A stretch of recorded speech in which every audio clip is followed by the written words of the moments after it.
Om Shri Gurubhyo Namaha. Vedas, 3 gains by Yagam. There are 3 gains in doing these yagas. First one is that as we live in this world, we benefit ourselves and other life forms by the goodwill and blessings of the Devatas. Second is to gain admittance to the heavens and be happy there after our death in this world. Stay in heavens is not forever. We could be there only till all the merits we have accumulated are used up. The happiness attainable in heavens is not total or wholesome either. The happiness of self realization, called Atma Anandam, when the infinitesimal single individual comes to realize his oneness with the omnipotent, omniscient, and omnipresent, and that all his earlier deficiencies were only imagined, that happiness is complete Purnatvam. What the heavens can offer is minor pittance comparatively. Adi Shankara in Manisha Panchakam says that the happiness of heavens in comparison to Atma Anandam is only a fraction, lesa lesam. Devas are responsible for rains on the earth. They shower on human beings all the largesse of food, wealth, and health. Having made that statement, I have to say in the same breath that human beings in turn should conduct yagas and give ahuti for devas and feed them. However, what is this parasparam bhavyanta to mean? If they are a superior race or class apart, let them be. We will be respectful towards them. Do namaskars and pray to them. Let them be happy with that and do whatever blessings that they are supposed to grant us. But why make it look as though raising us on equal footing? It is said that we have to mutually look after each other. You feed them with yaga and they will feed you with rains. Thinking about this, it occurs to me that Devalokam is like England and Devas are like the Englishmen. In England, is there enough agriculture? No. But how were they rulers over the world? How are they able to claim that the sun never sets on the British Empire? How did they come in to so much dominance? Agreed that England does not have enough arable lands and its food production is limited. Then, if you see as to what else they have, you will note that they have plenty of coal and chalk. Black coal and white chalk, neither of which can be eaten. In countries which produce plenty of palatable grains, if you create industries, they will have to consume coal and chalk, not yet found in their own countries, and England can get grains in exchange. This is what they did. In the name of industrialization and in the name of progress, they created demand in the so called backward nations for coal for power and chalk for cement. They sold their coal and chalk at exorbitant rates and virtually ransacked those countries of their natural wealth, grains, spices, diamond, gold, and so on. In Devalokam too, there are no fields, no water. There is no way that they can get their food. Veda itself says, Darbiksham Devalokeshu Manunam Udakam Grahe. Taittiriya Aranyakam first prashnam. The clouds from above bring rains to earth and fill up rivers, lakes, and wells. The usable water is available only on earth, the home of man. You can use the water for irrigation and do agriculture only on earth. The Devalokam, not having arable lands, has to face Durbiksham, that is scarcity, says the Veda.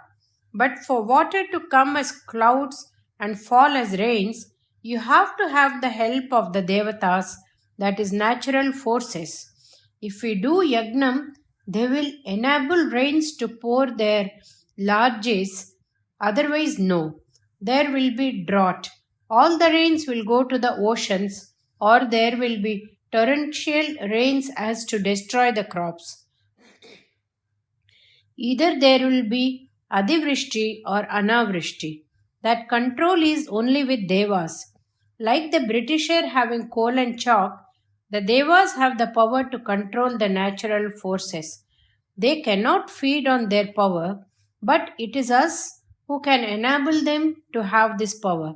Our offerings with mantra in Ahuti becomes their food. We produce cotton.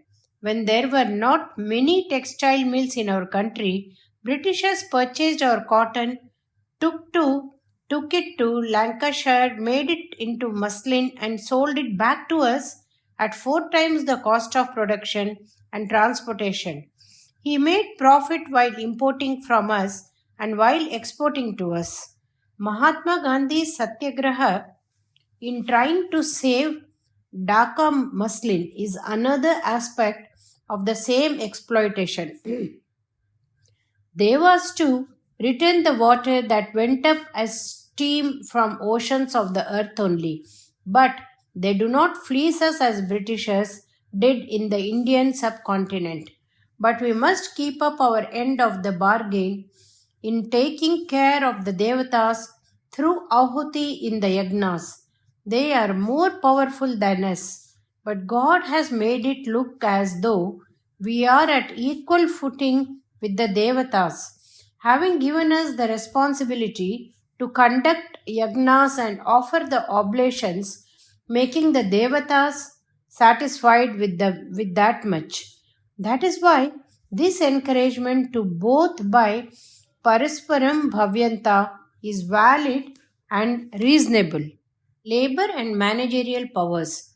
God has given us the power to work and the power to manage and protect has been given to the Devatas. In this world too, we have this division of responsibility. The fields and factories are the places for work, corporate and governmental offices, police station and the judiciary are meant for management, security and protection. Offices are meant for control and coordination. There will be no production of materials there. In offices, there will be no harvest, no dust, no noise of machines, and no smell of chemicals or animal excreta. No physical work there. Fans, chairs, air conditioners, and all comforts so that the paperwork may proceed uninterrupted. Devalokam is like this. It is the office meant for smooth running of all the worlds and for their protection. We cannot find faults that they are not running machines. Offices will have to be run for the world's benefit, and officers cannot be expected to behave like workers. The world's is the field of irrigation and factory shop floor. Lot of haphazard movements and noise, wet earth and sand, oil, smoke and smell, bodily sweat and hard work, smoke from the homa, fire, hunger, fasting, amidst all that the karma anushtanam goes on. But this does not mean that the office goers are superior to the labor force or devas are too superior to humans. Without the worker in the fields, even the so called officer will have to starve. All work is equal and work is worship for some and worship is work for some, and that is all. For the man sitting comfortably in the office, it is agricultural and industrial laborer who produces food and other finished goods. Without the one, the other is a lost case. They are both dependent on each other. One affects the production and the other controls and manages its planning, preparation, provision of raw materials, and after production, its equitable distribution in the society.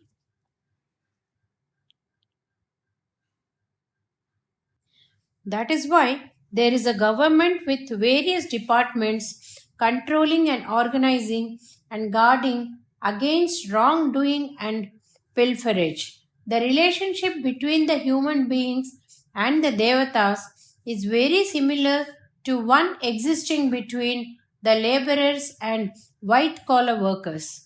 That is why the phrase Parasparam Bhavyanta is precisely applicable. Point to understand is that though devas are to some extent dependent on us, we should never forget that they are a superior life form and accordingly remain devoted to them as representatives of the bureaucracy of God's government. Other religions pray directly to their one God. There is no authorized procedure to please God's other representatives, as there is no such concept. There is no yaga or yagna in any other religion. In our religion, the only person who is authorized to do direct worship of God is the sannyasi, the one who has renounced everything of life. Others have to go through the order. They have to progress successively by Nitya Karma Anushtana, weekly, monthly, and special occasion Anushtanas, yagas, and yagnas. If there is a big king, can all and sundry go to him directly, always, and every time? They have to go to the various department heads, is it not so? They are acting on the powers of the king, but not all your problems may need the king's attention. His personal involvement may be needed only on rare occasions. That is how it happens in our religion. Parameshwara is the supreme emperor. All people and life forms are his citizens. Varuna, Agni, Vayu are all his office bearers. We have to go through them. We feed them with nourishment through the fire god by way of Havir Bhagam. It is said, Agni Mukha Deva. What we offer in oblation with the clarity that it is not ours. Na ma ma. Go to the Devas. Similarly, in the line of ancestry in which we are born, we do certain actions for the well being of Pitrus, that is, those who have lived and died before us in our lineage of ancestry, who may not yet be reborn or may have taken yet another life. What we offer them as gingerly seeds and water will go to benefit them in the form required. Ancestral worship is prevalent in other religions too, to some extent. Devakaryam and Pitrukaryam. For Devakaryam, what we need is bhakti, that is devotion. For Pitrukaryam, what we need is Shraddha, or sincerity of purpose. What is done with bhakti is yagnam, and what is done with Shraddha is sraddham. Devakaryam is done with the hair well tied up, with the knot if need be, with the yagyopavitam on the left shoulder very devotedly. While doing Pitrukaryam, the hair is left hanging united with the yagyopavitam on the right shoulder with intense care of Shraddha. Both the hair and the sacred thread have a demonstrative symbolic role in both Deva and Pitrukaryas. Those who go directly to God have nothing to do with the hair or the sacred thread. Neither do other religionists bother with these things, as they claim that they would not like to have anyone to come between me and my God. If you go deeper into it, pastors and bishops and mullahs do seem to have a role to play between the devotee and God in other religions too. Khalil Gibran, Kabir, and Sai Baba have commented on this. I will tell you about Why the Punal or Yagyopavitam has to be on the left shoulder for actions addressed at Devatas and on the right shoulder for actions directed towards Pitrus. All Karyam is supposed to be done facing the east. North is the direction going towards Devatas. South is towards Pitrus. Even Tiruvalluvar calls the ancestral have-beens, that is Pitrus, as then Pulattar. Dakshin is the word in Sanskrit for the direction of south. Dakshinayanam or move towards south, or when southern hemisphere of the earth is tilted nearer the sun, is the Pitruloka Margam. Uttarayanam or move towards north, or when northern hemisphere of the earth is tilted nearer the sun, is the Devaloka Margam. Here Swamiji comments about how these two words are to be written in Tamil.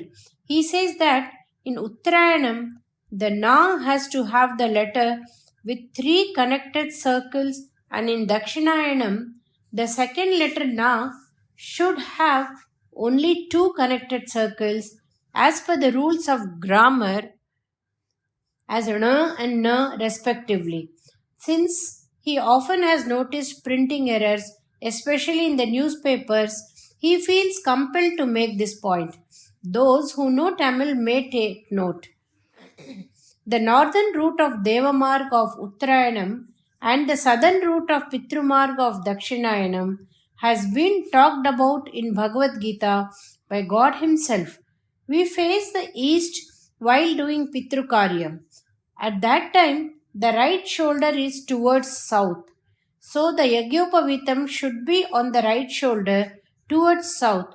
To do Pradakshinam or Valam Varudal means also going towards south only. Towards one's right from the left, all the temples in India, especially the Rajagopuram, would be facing the direction of east. Having entered the temple, we go around it starting from the south. Similarly, when facing towards east and doing Devakaryam, our left shoulder is pointing towards north. So, the Yagyopavitam should be on that shoulder. When not doing Devakaryam or Pitrukaryam, on all other occasions, the Punal should be hung like a necklace. No one seems to follow this rule. At all times, the Punal is left on the left shoulder as though everyone is all the time doing only Devakaryam. While doing Devakaryam, this Punal, meaning flower thread or Punal on the left shoulder, is known as Yagyopavitam, that is Yagya plus Upa plus Vitam. At the time of Pitrukaryam, when the Punal is on the right shoulder, it is called Prachina Vitam. To hang like a garland is called Nivitam.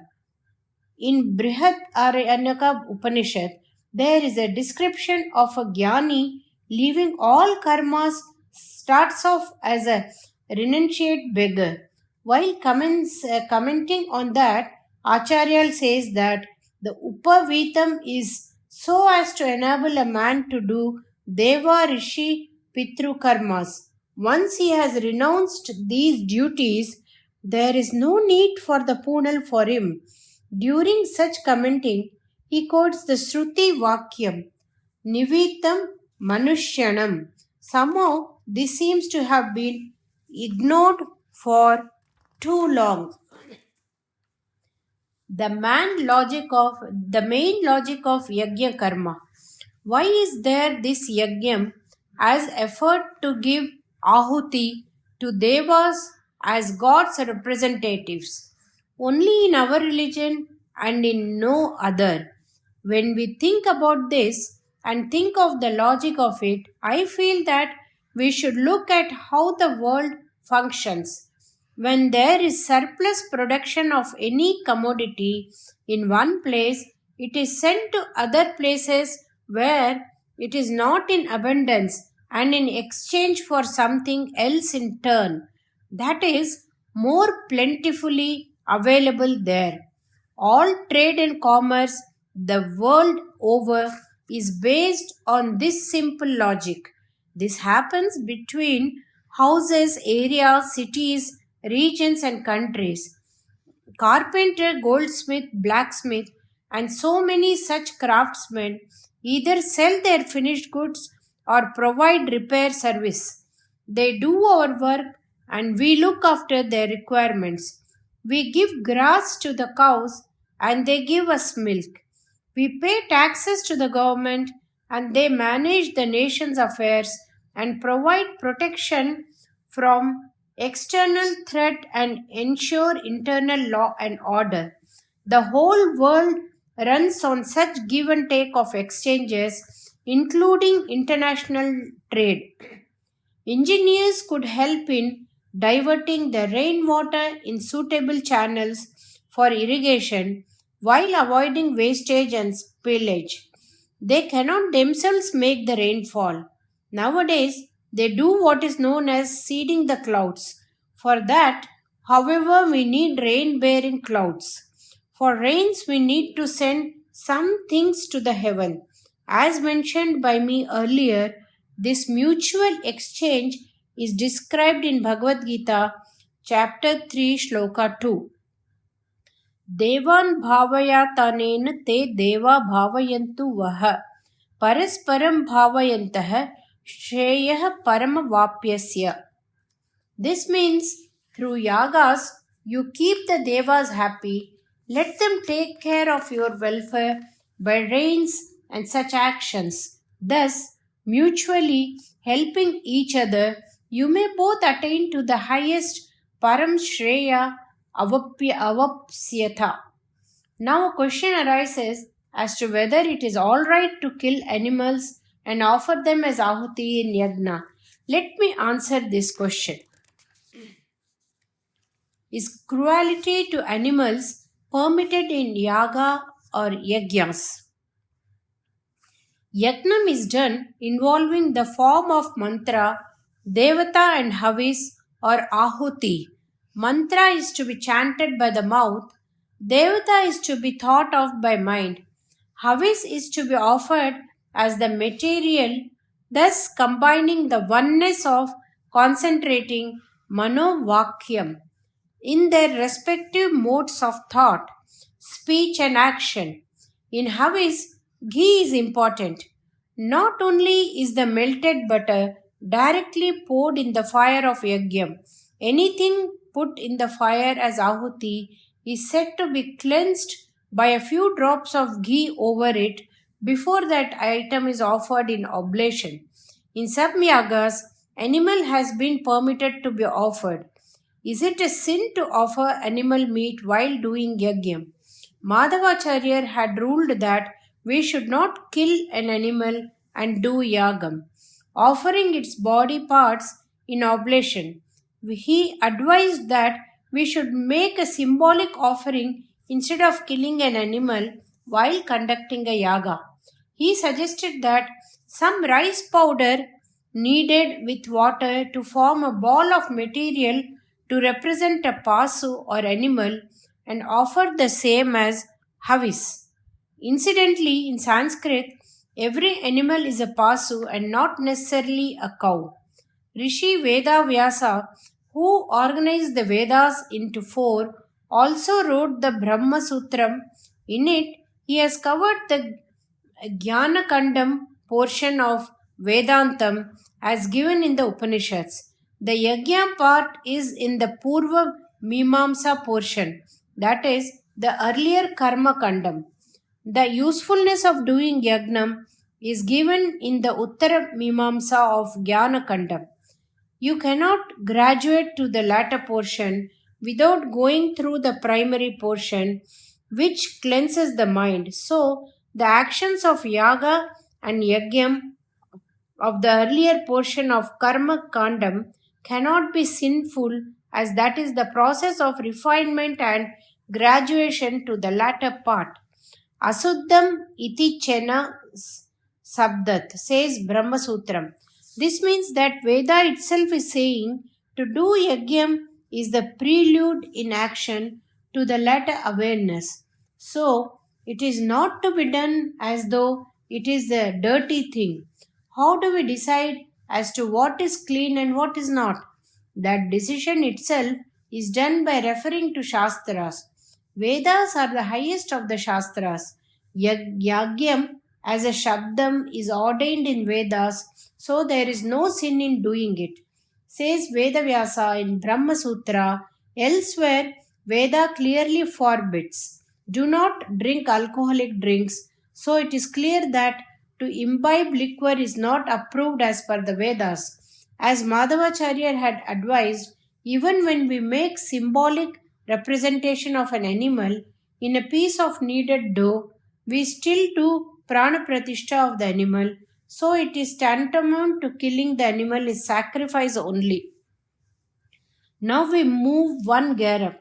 In Tirukkural, Thiruvalluvar says, Avi சொரிந்து ஆயிரம் வெட்டலின் ஒன்றன் உயிர் செகுத்து உன்னமை நன்று, meaning compared to conduct of 1,000 yagyas pouring oblations into the fire, it is better not to kill even one life form and eat it.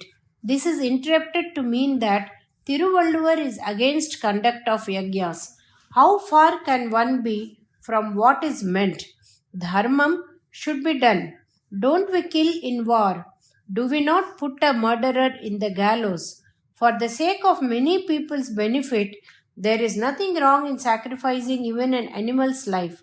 When Thiruvalluvar says that instead of 1,000 yagyas, it is better not to hurt even one animal, has he decried conduct of yagyas?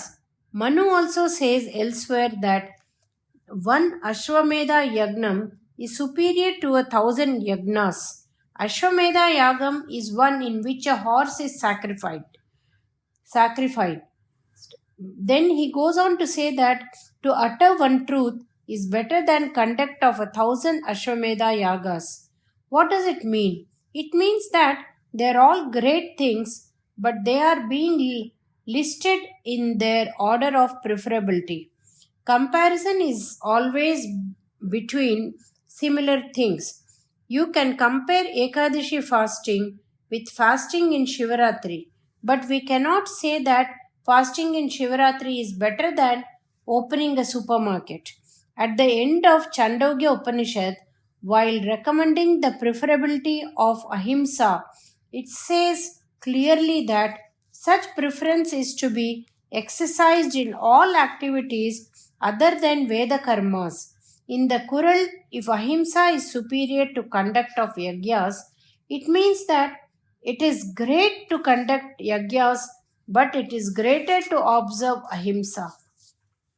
Conduct of 1,000 yagyas is great, but it is even better not to kill even one animal. Now, if we note as to where this Kural occurs, we will see that it's part of the chapter on Thuraviyal under the heading Pulal Marutal.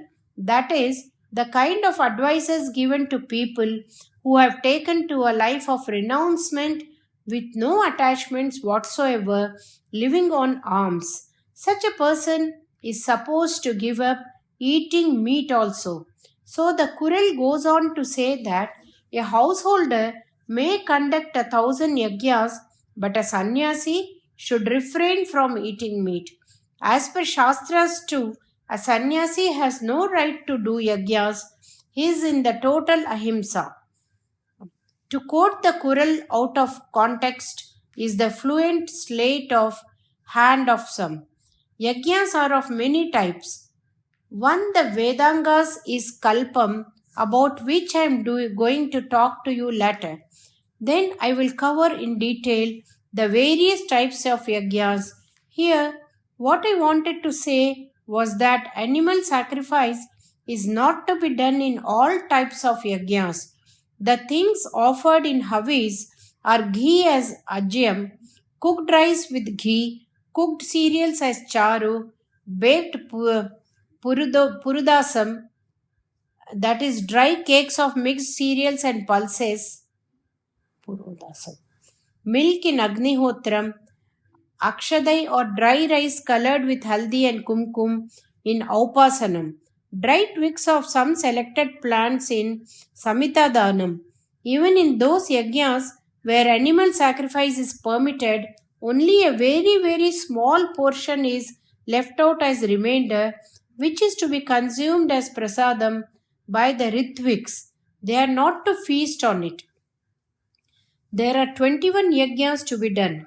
In those which are to be done daily, there is no possibility of animal sacrifice. The 21 yajnas are divided into three parts of 7 each, as Paka Yagnam, Havir Yagnam, and Soma Yagnam. There is no Pasubali or animal sacrifice in any of the Paka Yagnams. So is the case on the first 5 of the Havir Yagnas. So, 12 out of 21 are yagnas without animal sacrifice. The balance 9 are rarely done events. It is a fictitious canard the way it is described in the textbooks that a whole lot of animals were driven to the place of yaga. Many animals were slaughtered in sacrifice and the Brahmins ate a lot of meat. There is no such yagam. The Vajpayam lists 23 animals. Ashwamedham is done by emperors, in which 100 animals are sacrificed. In all our Puranas, Ashwamedham is mentioned 2 or 3 times only. If a yagnam of that magnitude was done more times, it would have been mentioned more number of times naturally, because they had love for eating meat, while otherwise they are not supposed to have, just on the pretext of satisfying the deities. The Brahmins did these yaga or yagnas is far from the truth.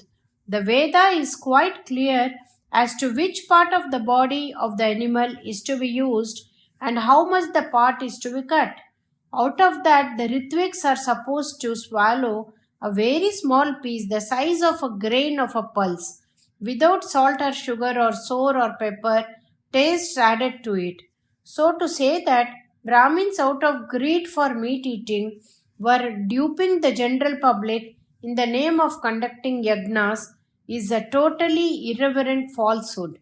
Now, in the name of research and analysis in medical laboratories all over the world, is there any account of how many animals are being held captive and how many are being killed every day? Does anyone raise a finger against this? The understanding in everyone's mind is that for the general benefit of many, some lives may have to be sacrificed. It is exactly this reason for which yajnas have been thought of. In reality, there is nothing wrong. The belief is that those animals get sadgati for having contributed for a noble cause.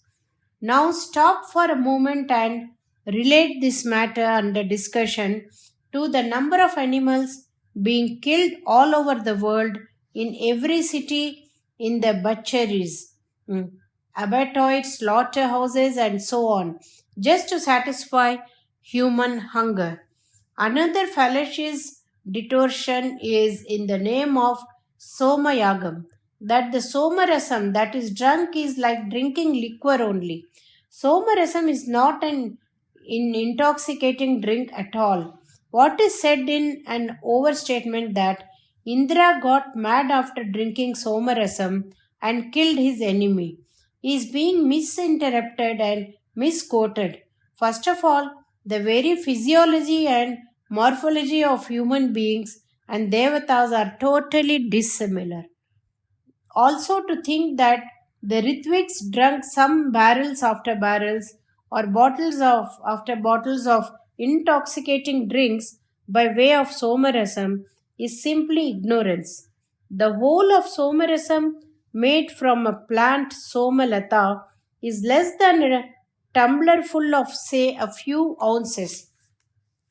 What is left in that tumbler, which is less than 1 fluid ounce, is shared by the Ritviks as Huta Sesham. By no stretch of imagination can this be construed as sufficient to get anybody drunk. Yet, some people have compared the somarasam with the modern day coffee brew. This is also a far fetched idea. Somalata, the creeper, is not at all available nowadays. The king of Kolangodu used to provide this plant for making somarasam whenever Somayagam was conducted anywhere. Nowadays, as the keenness and involvement for doing as per the Veda Dharma is getting dissipated, the availability of this plant is also on the wane. There is no connection between the coffee brew and somarasam made from that creeper. Om Shri Mahaperiva Sharanam.